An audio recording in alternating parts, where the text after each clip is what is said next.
Hi, welcome to a behind the scenes episode where nothing is scripted, but we are going to work out how to demonstrate using the arpeggiator in Logic. So, first things first, we probably want some sound. Now, this tends to work best with synths and something with a sensible attack sound, something like that, but we're going to hold down chords. Something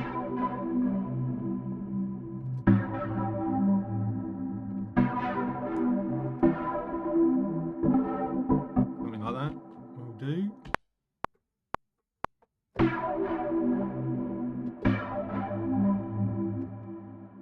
Didn't have the metronome on. Let's hope that was roughly in time.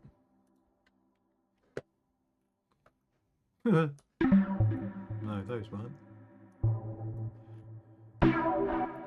What you want to do is make sure that while you're experimenting that at least your notes go to the end of the bar, because if they don't, the arpeggiator will stop making notes come out. So we've got that. And to play around with the arpeggiator, go to your MIDI effects. Arpeggiator is at the top.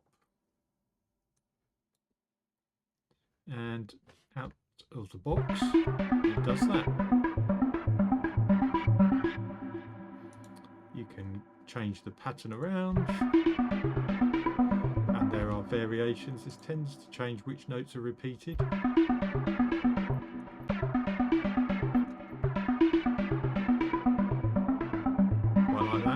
Change the octave range it goes over.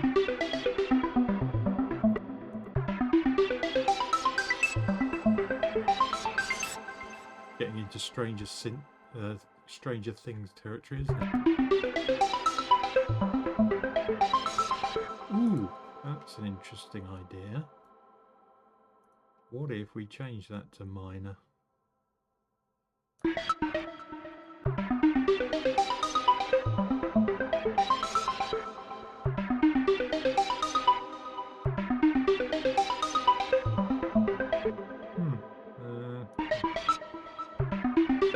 Keep it simple, shall we? Don't want to go mad. The other option you've got with arpeggiating is to use other instruments that actually have attack. Now, let's try and do this with some strings. So you don't want these legato notes, you want something spiccato or staccato. Put a bit of reverb, not overdo it. The catch is, if I've just copied that over, you may find that that note does not sound. That one's fine, fine, fine, not fine. So if we try and do the arpeggiator on that, so MIDI effects arpeggiator, we're going to have a problem. Especially if I play them both at the same time. There are gaps because it's trying to play a note that doesn't exist. Now the solution is to make sure that you keep everything in range.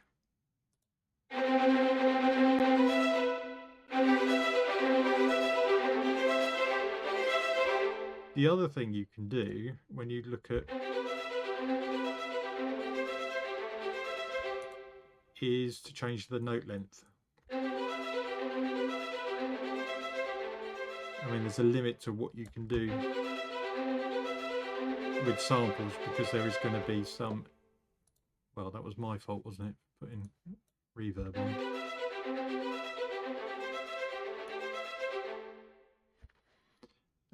You can change the velocity. This is, if you click the random button, you can turn it into a crescendo or decrescendo.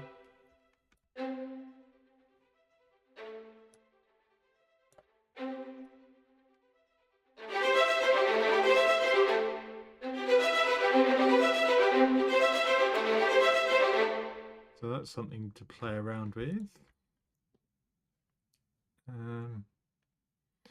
So obviously, again, what I tend to do is not mess around with octaves if you're doing it on sort of orchestral elements,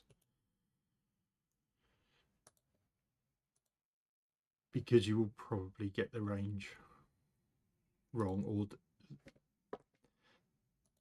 the note doesn't exist to actually create something from. The other one I was going to look at was something like the guitars from Albion Colossus, because you could do the same thing with these shorts.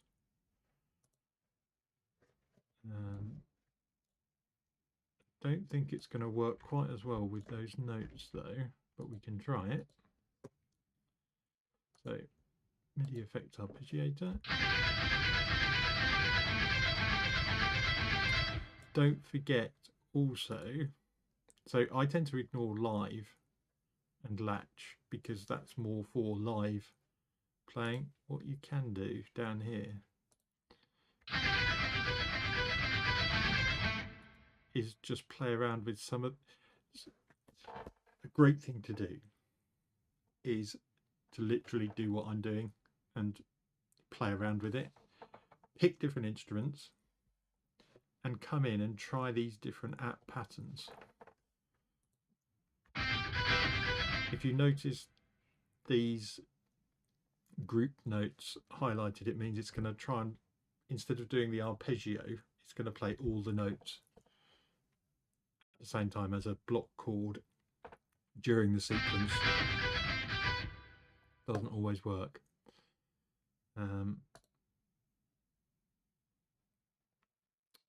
What's an offbeat groove?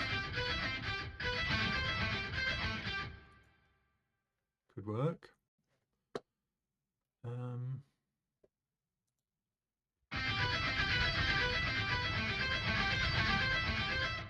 That's not too bad. What you might actually want to do with the guitars actually is not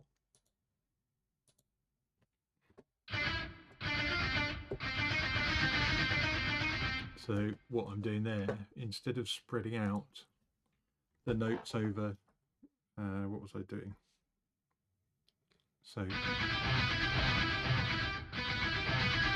what you can do is play clusters for things like guitars.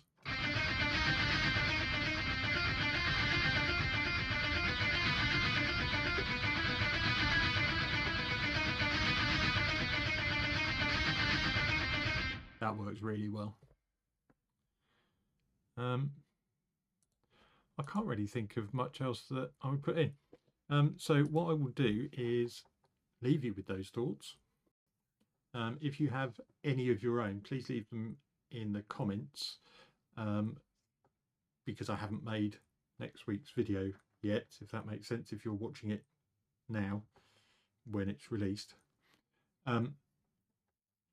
Like and subscribe is always appreciated, and I will see you in the next video. All right, bye for now.